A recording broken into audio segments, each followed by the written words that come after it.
समय की कदर करना सीखो। समय और समुद्र की लहर इंतजार किसी का नहीं किया करते,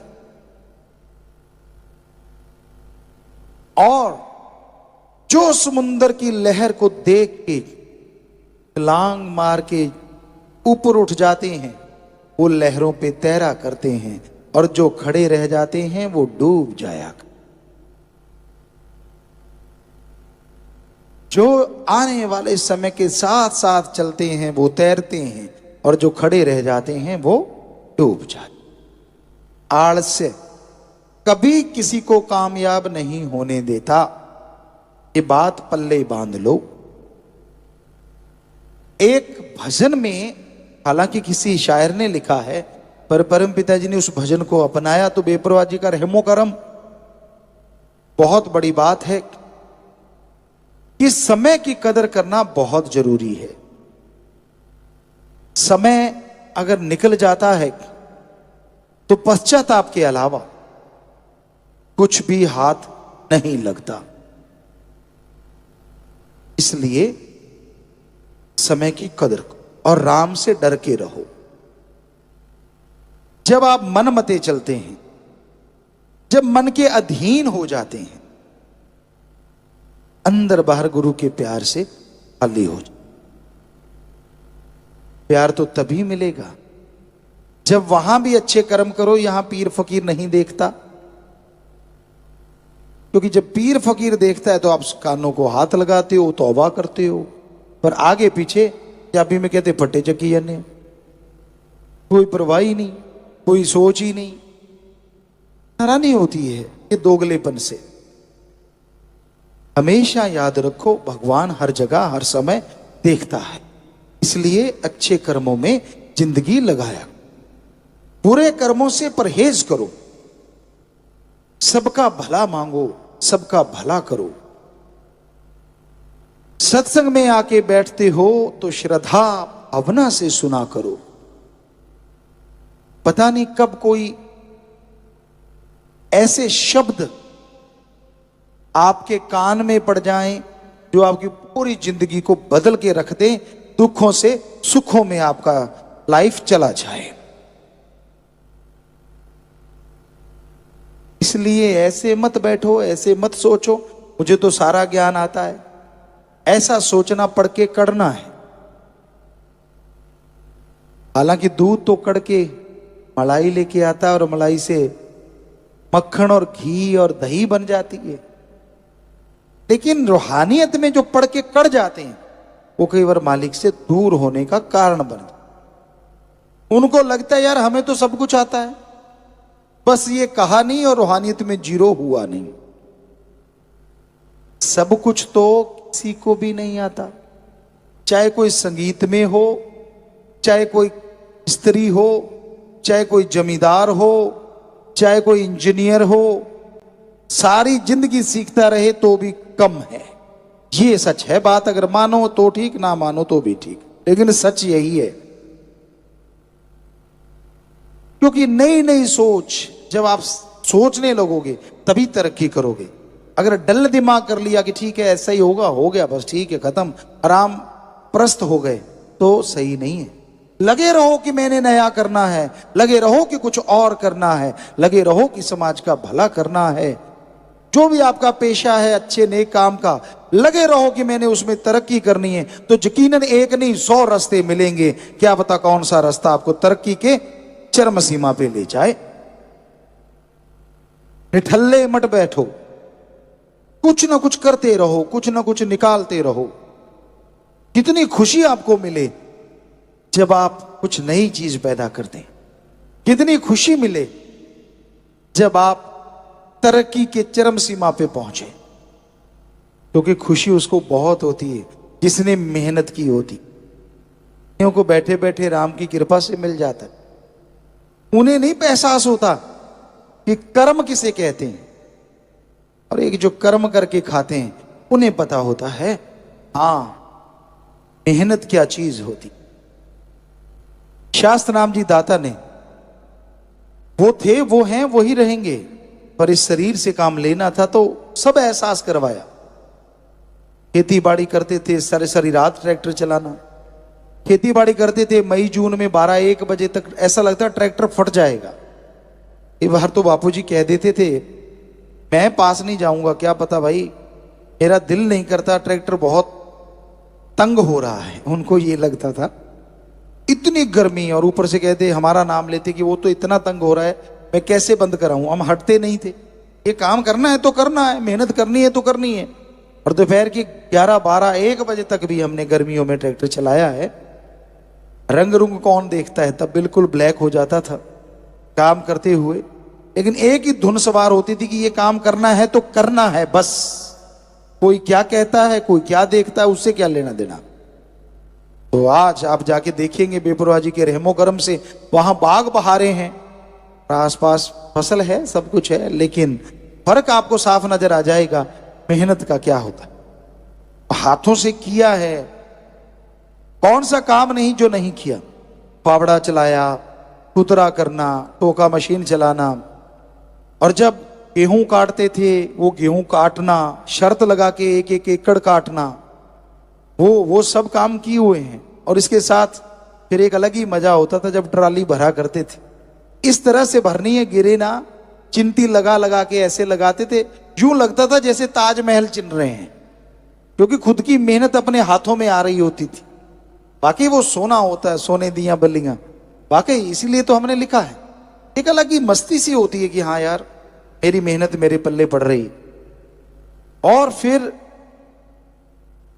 उसकी तूड़ी जो होती है, भूसा जो होता है, वो अंदर करना, खास करके गवारे का। अगर कपड़े ढंग से नहीं पहने और सिर पे मड़ासा वगैरह नहीं बांधा तो दिन रात खाजी होती रहती है। और जब उस गवार को निकालते हैं थ्रेशर में या हाथ से लगाते, तो हाथ पे अगर कपड़ा नहीं बांधा तो चाट जाता, वो कट जाते हैं हाथ। ऐसा होता था, लोग कपड़ा बांध लेते थे, दस्ताने तब कौन जानता था, कपड़ा वगैरह लपेट लेते थे और उसको लगाते, और फिर भी ब्लैक हो जाते हैं हाथ, नाक, आंख, एक अलग तरह की कालिख जम जाती है। और जरा सा अंदर चला गया तो इतनी खाज होती है, पूछिए मत। तो ये चीजें, और फिर उसका कुप बनाना, यानी एग्रीकल्चर की बातें आपको सुना रहे हैं।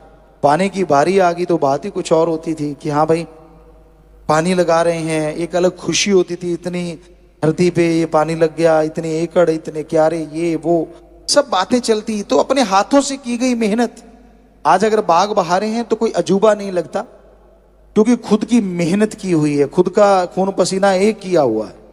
पर जिसने पसीने की एक बूंद नहीं बहाई उसको क्या पता ये मेहनत क्या होती है, उसे क्या पता कि कैसे मेहनत से फल मिलता है।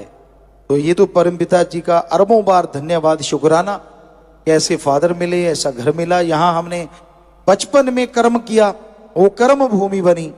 सिर्फ शायद 7 साल के थे जब एक ट्रैक्टर चलाना शुरू किया, और 9 साल नया ट्रैक्टर आया तो अच्छी तरह से बुआई वगैरह सब कुछ करना शुरू किया। ये उनका रहमो करम है कि उन्होंने तजुर्बा दिलाया। गेम्स खेलते थे हम, आजकल कई बार जवानों को हंसते हैं कि आप उठा के दिखाओ, 50 किलो का बाट हम यूं उठाया करते थे नीचे से, आज आप 20 किलो का उठा लेना, काफी पहलवान होंगे, हमें बताना भी जरूर कि पिताजी मैंने उठा लिया। मान जाएंगे, अच्छा लगेगा कि हाँ भाई आज भी नौजवान है। और हमारा वजन कितना होता था, सिर्फ और सिर्फ 70 से 80 किलो के बीच में, जब हम 50 किलो का बाट उठाते थे, ये भी बता दें आपको। तो बात है मेहनत की, बात है हिम्मत की, बात है बुलंद हौसलों की। ये परम पिता जी का प्यार ही दे सकता है, उनका नाम ही दे सकता है। ये जीता जागता उदाहरण हम हैं आपके सामने। 30 नेशनल गेम खेलना, नॉन मेडिकल की पढ़ाई करना, सारा एग्रीकल्चर का काम, इतने बड़े खेत को सींचना। आज कई बार हमारे वो शतरंजरी बच्चा आता है तो कई बार कहता होता पिताजी हाँ बंदे इतने हो तो फिर काम चलेगा। हमने कहा बेटा इसी भूमि पे हम अकेले किया करते थे, 4-5 लोग होते थे हमारे साथ, वो भी टाइम था और आज का भी टाइम है। तो कहने का मतलब जिसने मेहनत की होती है उसे पता होता है, उसे ही दर्द होता है अपनी मेहनत का जब कोई उसे बिगाड़ने लगे।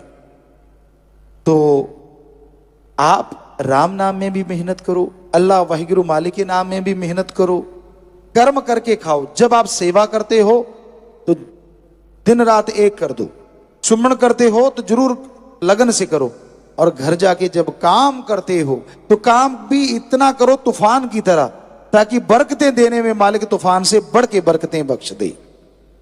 ये ना हो कि यहां से सेवा करके गए और सो गए, लो जी चको साडा लफाफा, आ चको जी कपड़े धो दिओ, असी तो पए हैं जी 2 दिन। 2 दिन तू केड़ा कोलू जुड़िया सी। तो मतलब कहने का सेवा करी है, इसका मतलब ये थोड़े ना कि जाके सोना ही सोना है। सेवा की है यहां दिन रात एक करो, घर में जाके करो तो मालिक बरकतों के ढेर लगा देंगे, खुशियों से माला माल कर देंगे। माँ बाप का सत्कार करो, इज्जत से बोलो, उनको समझाओ जरूर। अगर वो गलत रास्ते पे चलते हैं, वो गलत बात नहीं होती, ये अलग बात है। कलयुग है, कौन क्या समझ जाए कुछ पता नहीं चलता। पर आपका फर्ज है, आपको अगर ज्ञान है तो अपने बच्चों को भी और मदर फादर को भी, सबको वो बताना जरूरी है। क्योंकि आप अपने अंदर से तो लाए नहीं, आपने सतगुरु मौला से सुना, अल्लाह राम का ज्ञान सुना, तो वो बताने में हर्ज कुछ नहीं और उससे खुशियां जरूर मिलती। परम पिता परमात्मा अल्लाह वाहिगुरु राम कण कण में, जर्रे जर्रे में मौजूद है। सच्ची तड़प, सच्ची भावना, सच्ची श्रद्धा दिलो दिमाग में होती है तो उससे मिलाप जरूर हो जाता है। और कोई तरीका नहीं जिससे परमपिता परमात्मा को पाया जा सके। इंसान जब श्रद्धा से, भावना से अपने सदगुरु मौला को बुलाता है तो आके उसकी लाज बचाता है।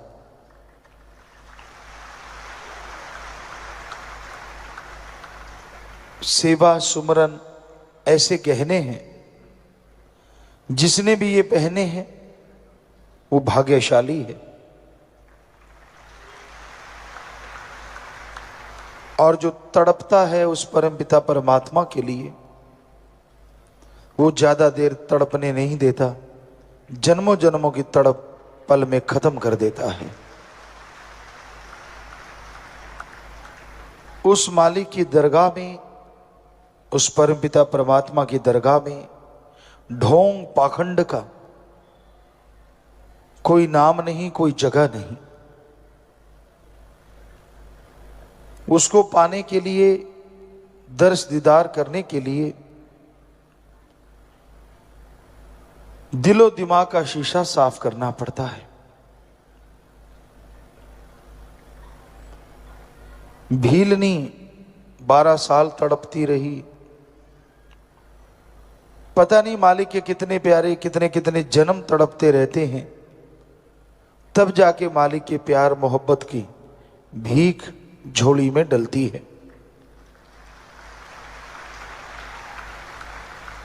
और जितना हो सके मालिक की औलाद से बेगर्ज निस्वार्थ भावना से प्यार करो, ताकि आपका प्यार बढ़ता जाए। किसी तड़पते हुए को, किसी दुखी को मिलके उसका दुख दूर करने की कोशिश करना ही सच्ची बंदगी होती है, बंदगी की शुरुआत होती है।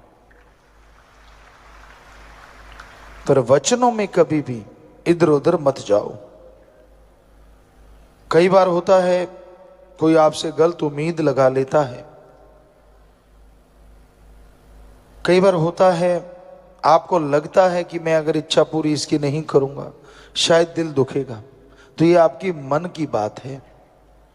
मर्यादा में रहना सबसे जरूरी है, वचनों का पालन करना 100% जरूरी है अगर रूहानियत में तरक्की चाहते हो।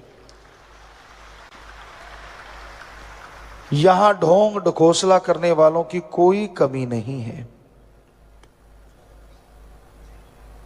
पता नहीं आप लोग कैसे बना लेते हो, ये गुरु के नजदीक है, ये गुरु के दूर है। पता नहीं आप क्यों सोच लेते हो। हमारा तो एक ही निशाना होता था, सतगुरु यार है तो सब बहार है, और किसी से ना कोई दुश्मनी है और ना कोई ज्यादा प्यार है। यही है फार्मूला रूहानियत में तरक्की हासिल करने का। क्योंकि इंसान आखिर इंसान है, और कई पढ़ के कड़े होते हैं, दिखते कुछ और हैं।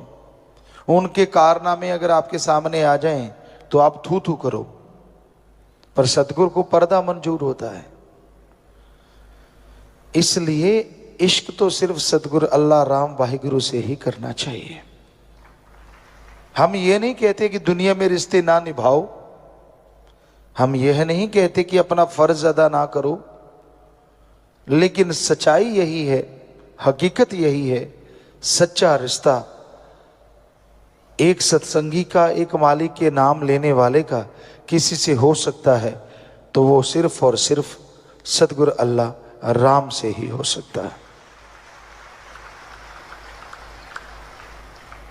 हमें याद नहीं है 1948 से लेके आज तक हमने कभी ये कहा हो फलां बंदे से प्यार करो, फलां बंदे से प्यार करो, ये मेरे नजदीक है भाई, इससे ज्यादा प्यार करो।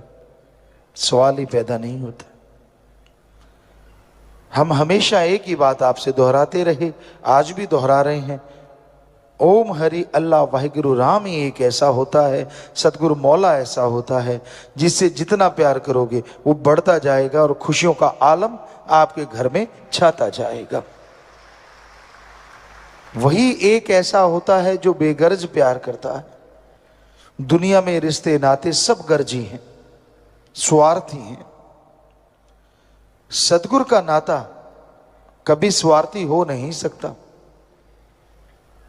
आप दुनिया में रहते हैं, मन आपका कभी भी हावी हो सकता है, मन आपका 100 विचार दे सकता है, पर सतगुरु यार ऐसा होता है, यहां तो क्या अगले जहान में विवाह नहीं छोड़ता।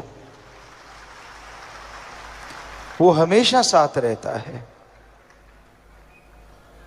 हमने दुनिया में देखा है, लोग किसी को देख के, किसी से झगड़ के, पीर फकीर से बिना वजह गुस्से हो जाते हैं। शायद उनके कर्मों की कोई मार आती है या कर्मों का कोई बोझ आता है, जिस वजह से वो ऐसा कारनामा करते हैं। पीर फकीर कभी किसी का ख्यालों में बुरा नहीं सोचते, तो बाहरी तौर पे कैसे बुरा करेंगे। तरुवर फल नहीं खाते है, सरोवर पीब न नीर, परमारथ के कारण संतन भयो शरीर। समुंदर, मीठे जलाशय, झीलें कभी खुद पानी नहीं पीती और पेड़ कभी खुद फल नहीं खाते। वो हमेशा दूसरों की झोली भरते हैं, दूसरों को माला माल करते हैं। उसी तरह संत पीर फकीर होते हैं। उनका मकसद, जिंदगी का उद्देश्य सबका भला करना होता है। वो कभी किसी का बुरा नहीं करते, बुरा सोचते नहीं। इंसान की सोच छोटी होती है, इंसान का मन उसे बहुत ही नीचे गिरा देता है, क्योंकि जो पढ़ के कड़े होते हैं, हमने उनसे सुना है, बातें करते सुना, जाहरा तौर पे नहीं, रूहानी तौर पे, कि यार गुरु को, पीर फकीर को कोई बताता होगा तभी ऐसा होता है। एक दूसरे को लोग कह देते हैं तेरी वजह से फलां के कर्म मर गए, तेरी वजह से फलां के कर्म मर गए। जो लोग ऐसा कहते हैं उनके अपने कर्म मर रहे होते हैं। पीर फकीर किसी के इशारे पे नहीं नाचता। अरे जो सारी त्रिलोकी को इशारे पे चलाता है वो किसी के इशारे पे क्या नाचेगा। ये इंसान की घटिया सोच होती है। वो उतनी खसलत का मालिक होता है, उसको उससे ज्यादा कुछ भी समझ नहीं आती, इसलिए वो ऐसा बोलता है। इंसानियत आज के दौर में रस्ताल में जा रही है, धरातल में जा रही है, बिल्कुल गिरती जा रही है। पर यह नहीं है कि इंसानियत के पुजारी नहीं है। संसार में किसी भी चीज का बीज कभी खत्म होता नहीं। इंसानियत आज जिंदा है तो उनके अंदर जिनके माँ बाप के अच्छे संस्कार हैं, या कोई अपने पीर फकीर की बात को मानता है। गुरु को मानने वाले ज्यादा होते हैं, गुरु की बात मानने वाले बहुत कम होते हैं। जो दोनों को मानते हैं वही इंसानियत का जो मसाल है उसको जला के रखते हैं। गुरु और गुरु वचन इंसान अगर माने तो उसकी कुलों का उद्धार, पीढ़ियों का उद्धार, सिर्फ उद्धार के लिए ना आप करें, दोनों जहां में नाम आपका जय जयकार, चलो उसके लिए भी ना करें, पर आपके अंदर की जो एक आदत है जो भगवान ने भरी है या जिससे आप पहचाने जाते हैं, उस इंसानियत के लिए आप हमेशा तरक्की करते जाएंगे। तो गुरु क्या कहता है? वो ये नहीं कहता आजा मेरे पांव दबा, ये नहीं कहता कि मेरे लिए कपड़े क्यों नहीं लेके आया, मैं शराफ दे दूंगा। वो ये नहीं कहता कि मेरे लिए गाड़ी मोटर क्यों नहीं लेके आया। वो ये नहीं कहता कि मेरे लिए दूध दही क्यों नहीं लेके आया। वो गुरु सच्चा क्या कहता है? तूने राम का नाम क्यों नहीं जपा? क्यों क्यों कहता है? उसे क्या मिल जाएगा? क्योंकि गुरु जानता है, एक मैकेनिक जानता है गाड़ी ऐसा चलेगी, इसमें ये पुर्जे हैं, ऐसा मोबाइल आप ऑयल डालोगे, दूसरा ऑयल डालोगे, ये रिपेयर करना होगा, ये फिल्टर चेंज करना होगा। वैसे ही गुरु मैकेनिक है भगवान के हुक्म से इंसान का। उसे मालूम है कि अगर ये सुमरन नहीं करेगा तो इसका आत्मविश्वास नहीं बढ़ेगा, और आत्मविश्वास नहीं बढ़ेगा तो ये इंसान किसी भी काम में तरक्की कभी हासिल नहीं करेगा। तो आत्मबल, विल पावर अति जरूरी है।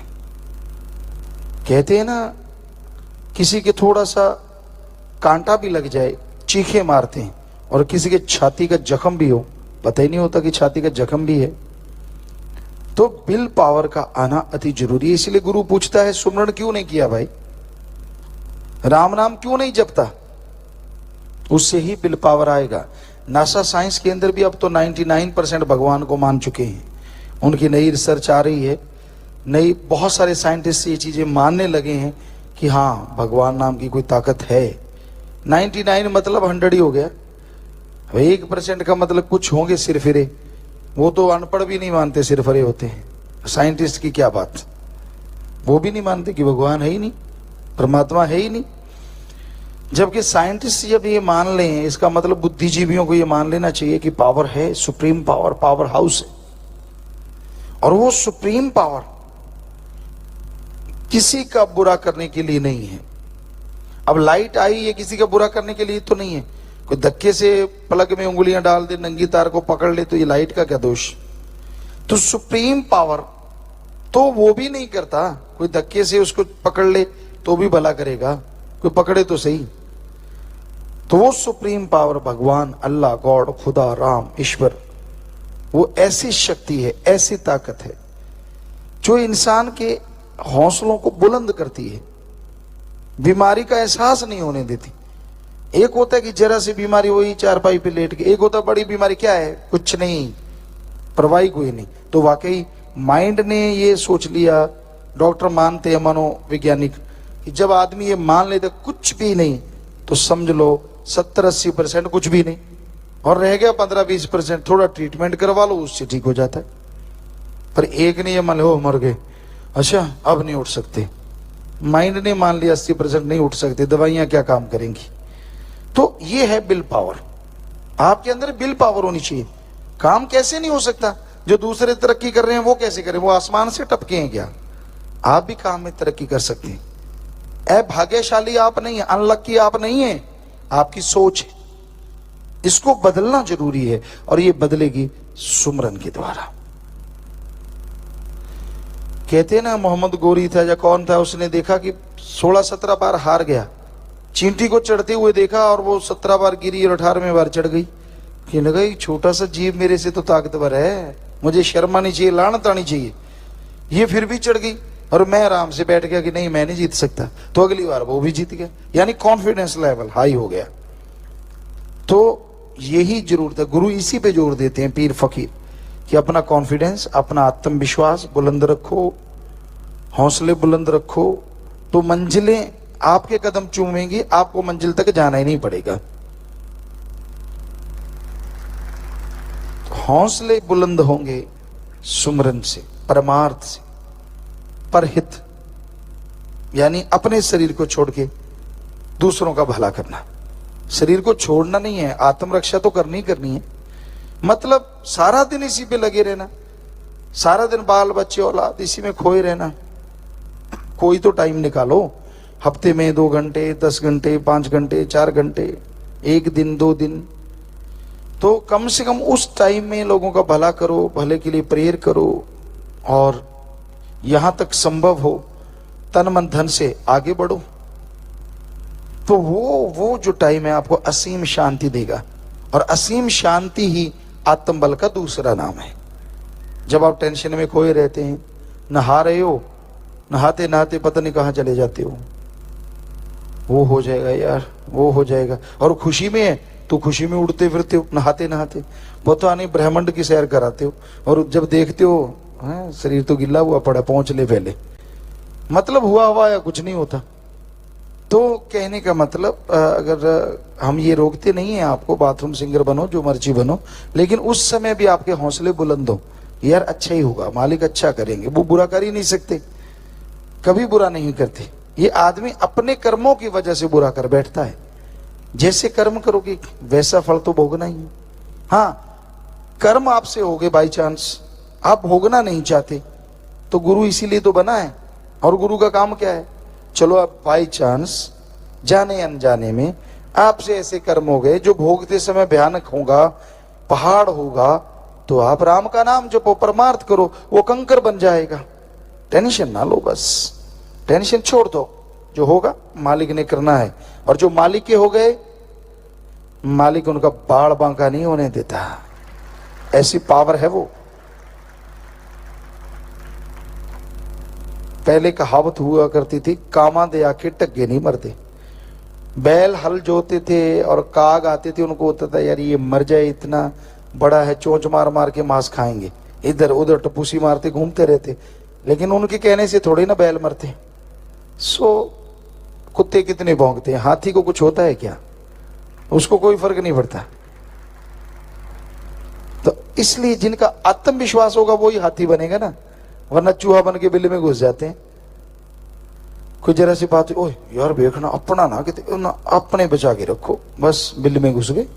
तो कहने का मतलब, हौसले बुलंद भी बोलने से नहीं होते, ये अंदर पावर होगी तो ही ना। बल्ब डिम जगेगा तो जगेगा, अगर पावर हाउस से पावर आएगी तभी तेज आएगा, तभी अंधेरा दूर होगा। अगर आत्मविश्वास तभी आएगा, अगर आत्मविश्वास के कोई काम करोगे, पावर हाउस से जुड़ोगे तभी आत्मविश्वास आएगा। आपके कहने से कुछ नहीं होता। तो आप हमेशा सुमरन करें, भले कर्म करें, परमार्थ करें। कोई आपको क्या कह रहा है उसकी तरफ ध्यान ना दें, हाथी की माने चलते जाइए। यार आप जब सही कर रहे हैं, मेरा मौला तो देख रहा है, राम तो अल्लाह सतगुरु तो देख रहा है, किसी की क्या परवाह। ऐसे लोगों को टिच करके जानो, कोई परवाह नहीं, 900 चले फिरते हैं, बस इतना ही काफी है।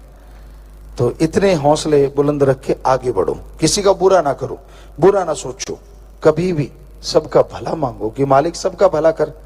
मालिक करने वाले हैं, उनकी मर्जी करे ना करें, क्योंकि वो मालिक ने तो कर्मों के अनुसार भला करना है ना। जैसे कर्म कोई करेगा उसने तो, वहां तो कोई अपील नहीं है, वहां कोई दलील नहीं है, वहां कोई रिश्वतखोरी नहीं है।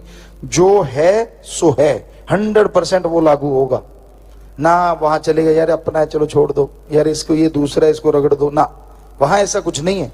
वहां तो कर्मों से ही निवेड़े हैं, जैसे कर्म कर लोगे वैसा आपको फल मिलता जाएगा। तो इसलिए उस मालिक से जुड़ो, भक्ति इबादत करो, ताकि मालिक की खुशियों के हकदार बन सको। सत्संग एक ऐसी जगह होती है, यहां आने से इंसान के जन्मों जन्मों के पाप कर्म कट जाया करते हैं।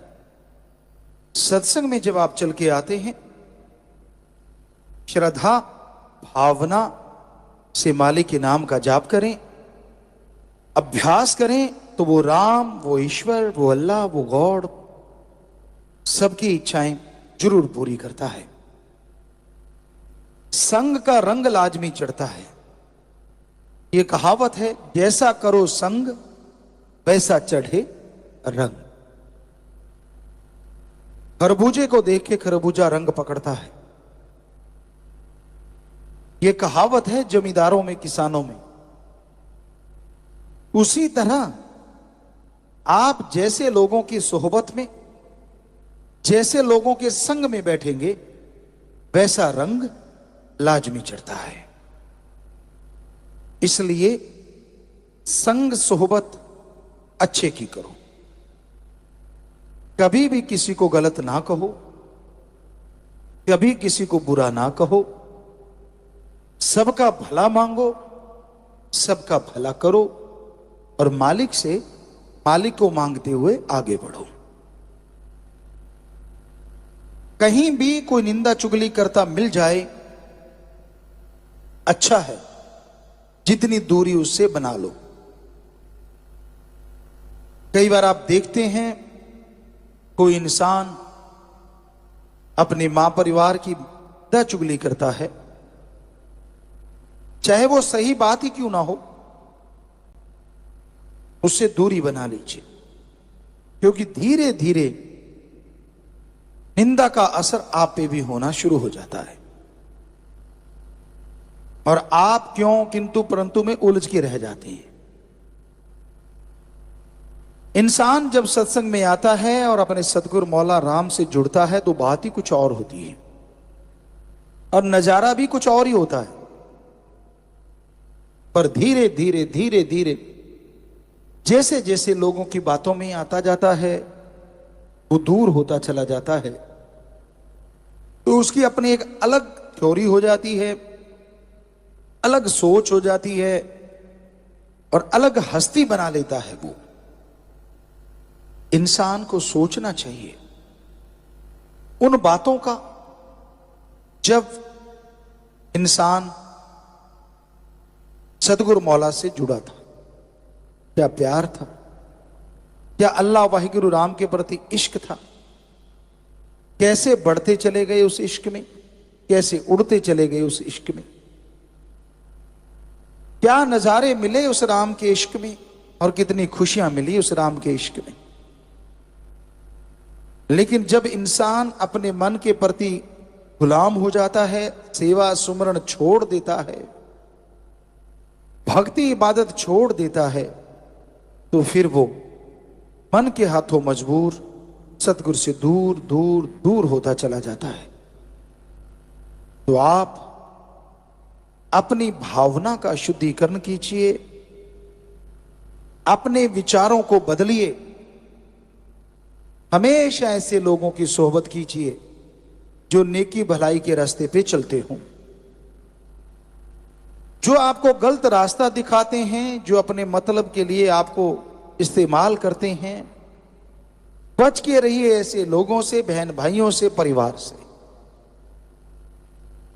क्योंकि वो आपके नहीं हो सकते।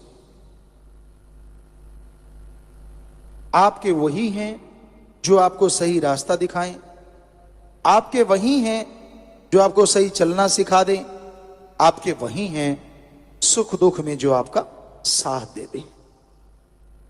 सच्चा मित्र उसे कहते हैं जो इंसान को सच्चाई मुंह पे कह दे। यह देखा गया है कि इंसान जब कोई गलत कर्म करता है, कई मित्र ऐसे होते हैं उन्हें रोकते नहीं, बल्कि वाह वाह वाह वाह वाह वाह करते रहते हैं। पंजाबी में एक बात बड़ी मशहूर है, कौली चट। असल में वो दोस्त नहीं होते, वो कौली चट होते। उनको होता है कि यार वाह वाह करते रहेंगे तो कौली का मतलब होता है खान पान मिलता रहेगा, पैसा मिलता रहेगा, आप ऐसे काम निकलवाते रहेंगे, इत्यादि इत्यादि। कि अगर सच्ची बात मुंह पे कह दी, कहीं ये बिगड़ी ना जाए और अपने को कुछ भी नहीं मिलेगा, अपा तो खाली रह जाएंगे।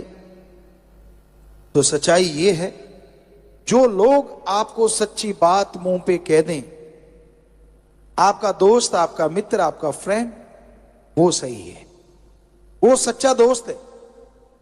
और जो आपकी हर बात पे आंखें मूंद के बाबा बाबा बाबा करता रहता है, समझ लो आप डुबेंदे बामना जजमान भी डूबे, कि वो तो डूब ही रहा है, आपको भी डुबोएगा।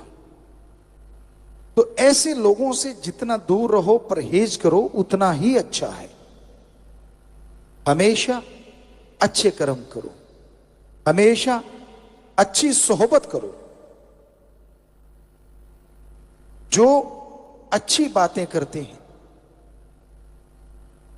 उनके पास जो बैठा करते हैं वो अच्छाई में बढ़ते बढ़ते भगवान तक पहुंच जाते।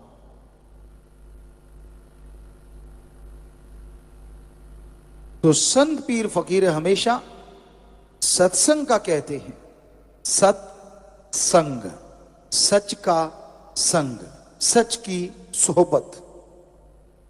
और सच है ओम हरि अल्लाह गौड़ खुदा रब भाई गुरु राम, और संग उसकी सत्संग, या बिना किसी से कुछ लिए दिए उसकी चर्चा की जाए, उससे जोड़ा जाए, वही सच्चा सत्संग। पानी अगर खारा हो या कड़वा हो, उसमें लाखों क्विंटल चीनी डाल दो, मीठा नहीं होता। कुछ देर हुआ आप फिर वहीं का वहीं। काग को चूने से पोत दो, वो हंस नहीं बनता, कूड़े करकट के ढेर में चोंच मारेगा ही मारेगा। नमक की खान में अगर कोई चला जाता है तो वह नमकमय हो जाता है, कहीं न कहीं वो नमक से जरूर लिपटा है। उसी तरह कोयले की खान में जाके कोई कालिक से नहीं बच सकता। तो भाई अगर बुराई का संग करते हो तो बुरी बातें, बुरी सोच आपके अंदर अवश्य आएगी, उससे बच नहीं पाओगे आप। और अगर बचना ही चाहते हो तो फिर ईश्वर का नाम लेना जरूरी है, मालिक का नाम लेना जरूरी है, तभी बच पाओगे, तभी खुशियां ले पाओगे। अच्छा संग करो। सत्संग की बात तो सबसे बड़ी है, लेकिन कहते हैं चंदन के पेड़ के पास अगर नीम लग जाए तो उसमें भी खुशबू आने लगती है।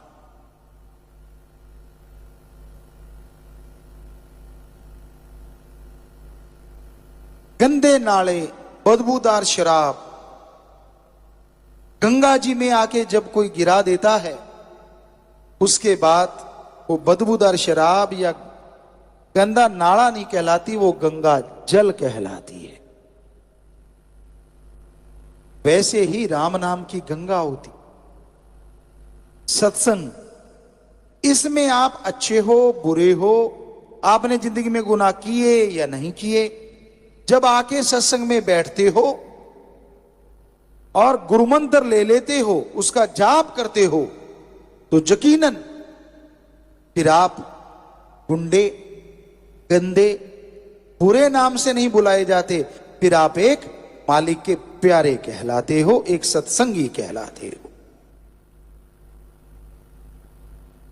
पर वैसा बन के रहो। समुंदर ठाठे मारता है, मीठी झील ठाठे मारती है, पर कहते हैं उसकी बूंद जब बाष्प बन के उड़ जाती है और वो कहीं तवे पे गिर जाती है, वो जल के राख हो जाती। उसी तरह सत्संग से जो कन्नी कतराता है, कहने का मतलब राम नाम छोड़ के नशे करने लग गया, बुरे कर्म करने लग गया, वचन तोड़ दिए, तो वो इंसान का हाल उस बूंद की तरह होता है। इसलिए राम नाम से जुड़े रहो। किसी की सुनो ना। यहां ऐसे मास्टरपीस बहुत हैं, तोड़ने का काम कर। दुनिया में किसी को सुखी देख के अगर कोई सुखी होता है तो वो संत है, वरना दुनिया में किसी को खुश देख के, सुखी देख के लोग अंदर से जल भून जाते हैं। यार इसको दुखी कैसे करें, यार इसको परेशान कैसे करें, यार इनके बेटों में लड़ाई कैसे करवाएं, इनको दूर कैसे करें। इसलिए एक संत पीर फकीर या उसका मुरीद ही होता है जो दूसरों को सुख देके खुद सुख अनुभव करता है और परमात्मा वास्तव में उसे सुख दे देता है। आप बहुत सारे सेवादार जो आज यहां बैठे हैं वाकई वही हैं जो दूसरों को खुश देख के खुश होते हैं। और यकीन मानो मालिक आपके कुलों को खुश कर देते हैं, बीमा कर देते हैं खुशी का। जा बेटा, तू मेरी औलाद को खुश करता है, तेरी कुलें खुश रहेंगी।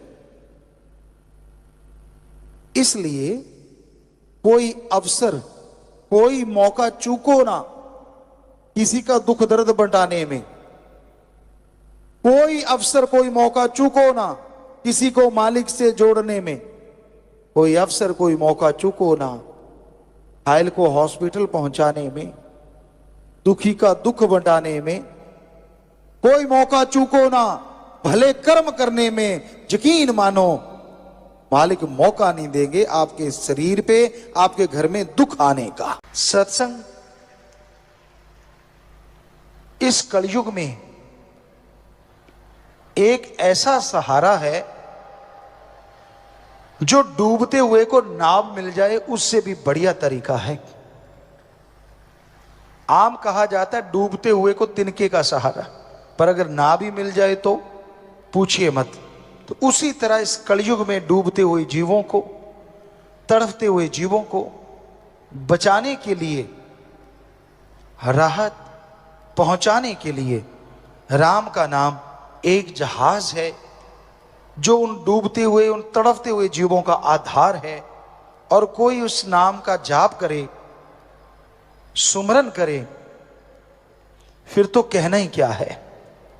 सो उस परम पिता परमात्मा के नाम का जाप हमेशा आप करते रहो, कहीं गुमराह ना हो जाओ, कहीं आलस्य में ना पड़ जाओ, कहीं भूल ना जाओ परमपिता परमात्मा को। इसलिए संत पीर फकीर सत्संग लगाते हैं। और जो सत्संग सुन के अमल करते हैं उनके तो अंदर बाहर कोई कमी रहती ही नहीं। उनके भाग्य नसीब वाकई बुरे होते हैं जो सत्संग सुनते सुनते भी बुरे कर्मों की तरफ चल पड़ते हैं। एक अनजान आदमी है, जंगल में भटक गया और उस भटकते हुए को एक रास्ता सूझा। उसे नहीं पता वो रास्ता कैसा है, उसे नहीं मालूम वो रास्ता कैसा है।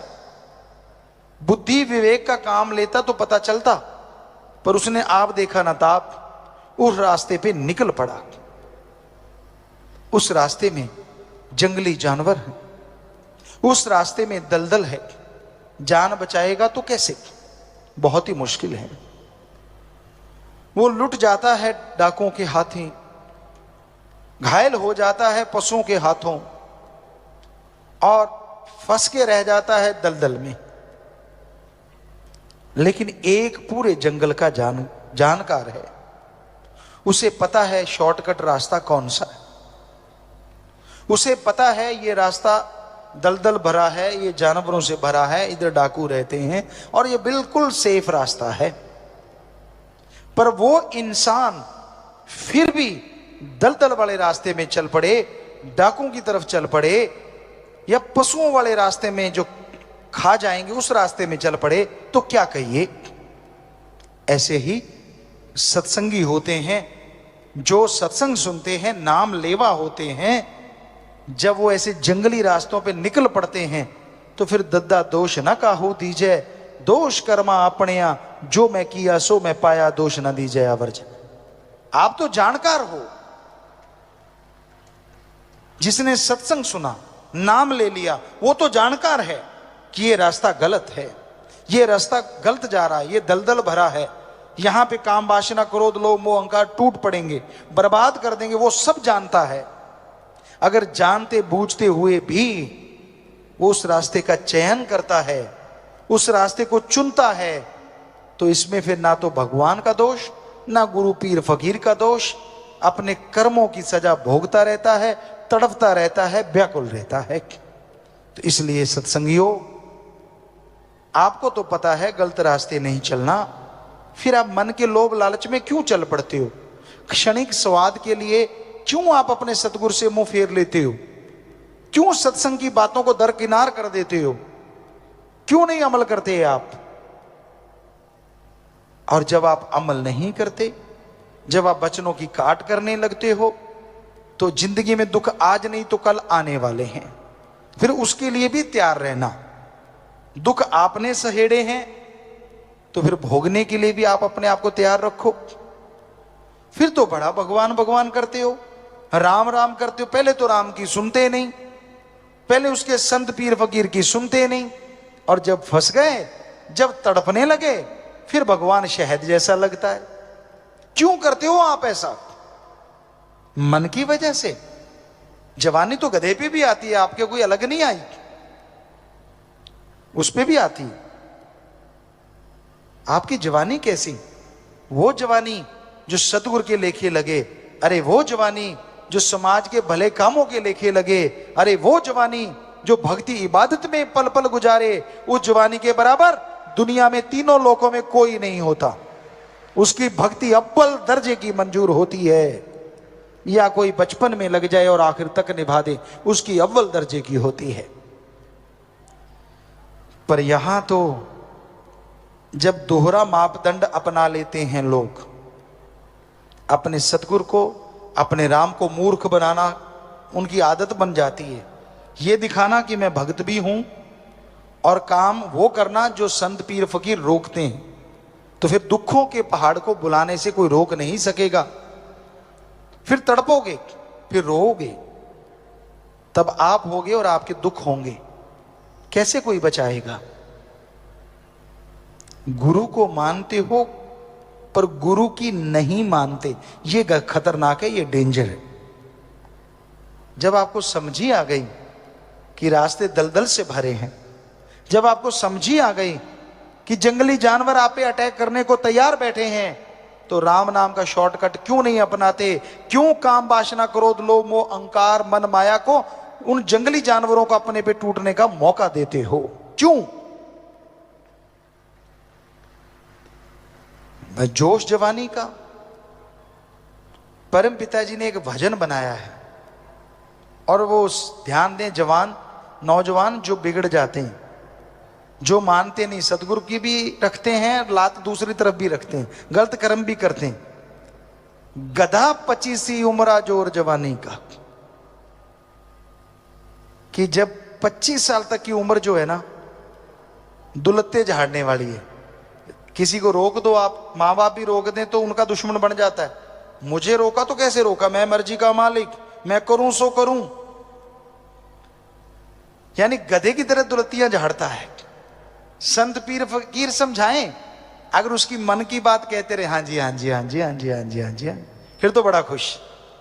और आज हम जो थोड़ी करारी बातें सुना रहे हैं तो थोड़ा रूठेगा भी, हाँ, हमें कहते रहते पिताजी तो, और तेरे बाप को कहें भाई, और गड़बड़ तू कर रहा है तो तेरे को ही कहेंगे ना, तेरा बाप करेगा तो उसको भी कहेंगे।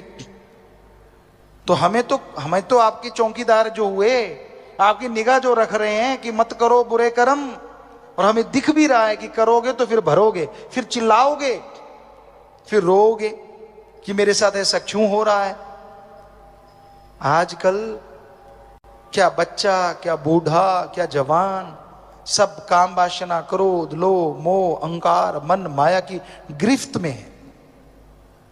बचा हुआ वही है जिसने सच्चा इश्क उस वाहिगुरु से, सतगुरु मौला से किया हुआ है।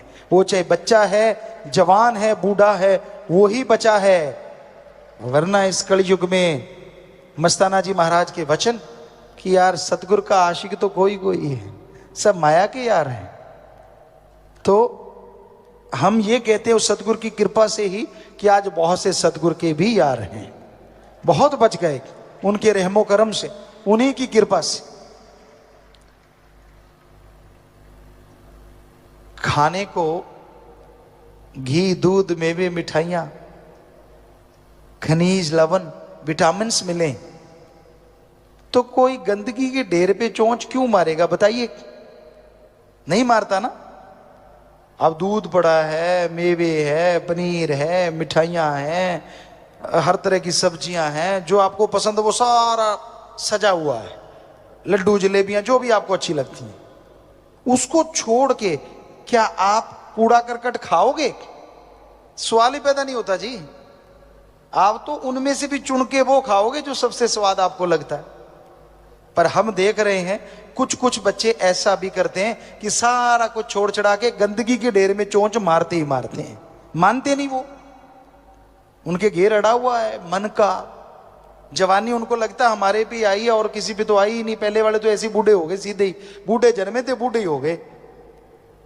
अरे उम्र का तजुर्बा होता है, गुरु से सीखो तो बचपन में भी बुढ़ापे जितनी शिक्षा सीख लेता है आदमी, वरना उम्र के साथ साथ शिक्षा आती है जैसे जैसे उम्र बीतती है। इसलिए नादानियां छोड़ दो, बुरे कर्म छोड़ दो, इनमें कुछ नहीं रखा, और गुरु पीर फकीर के वचनों से नाता जोड़ लो। क्योंकि अगर उस सतगुरु मौला से नाता जोड़ के रखोगे तो ही खुशियां हैं, वरना भाई फिर चारपाई तो कहीं गई ही नहीं। हमारा काम समझाना है। आपको बुरा लगे तो भी कोई बात नहीं, आपको अच्छा लगे तो भी कोई बात नहीं। क्योंकि एक टीचर जो है वो तनख्वाह लेता है, वो पढ़ाता है। कई नहीं भी पढ़ाते, गपशप मार के भी आ जाते हैं, लेकिन अगर टीचर पढ़ाता है तो उसका काम तो हो गया। बच्चे फॉलो कितना करते हैं वो एक अलग बात है। कई टीचर ऐसे होते हैं जो बच्चों से फॉलो करवाते हैं, उनको दर्द लेते हैं, पूरा पेन लेते हैं उनका। पढ़ाया, फिर फॉलो करवाया, फिर फॉलो करवाया, फिर अपने तरीके से वो उनकी जांच करते रहते हैं कि कहीं भूल तो नहीं गए।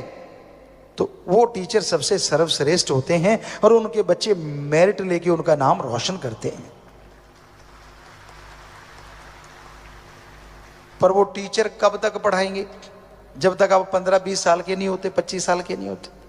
डिग्री डिप्लोमे ले लिया फिर तो आप पढ़ाने वाले हो गए। पर इस कलयुग में एक टीचर ऐसा भी होता है जो पढ़ाता ही रहता है, और वो होता है सच्चा गुरु। उसके लिए शिष्य बड़ा ही नहीं होता, छोटा ही छोटा, छोटा ही छोटा, छोटा ही छोटा रहता है। हर पल उसकी निगाह रखता है वो, हर पल उसका ध्यान रखता है वो, कदम कदम पे समझाता है उसे, वो समझाता चला जाता है। ना बेटा इसकी ना सुन, ना बेटा उसकी ना सुन, तू अपने जमीर की सुन, तू अपने सतगुरु की सुन। सतगुरु और जमीर की सुनेगा तो तेरी तकदीर बनेगी, दुनिया की सुनेगा तो बनी हुई तकदीर का बेड़ा गर्क हो जाएगा। मन हावी होता है, किस पे नहीं होता? आदमी तो आदमी है, लेकिन सतगुरु की जो मान ले वो भी भाग्यशाली होता है, वो भी भागों वाला होता है। जो मान के अमल कर लेता है, चाहे कुछ भी क्यों ना हो, फिर भी मालिक उस पे रहमो करम बरसाता रहता है।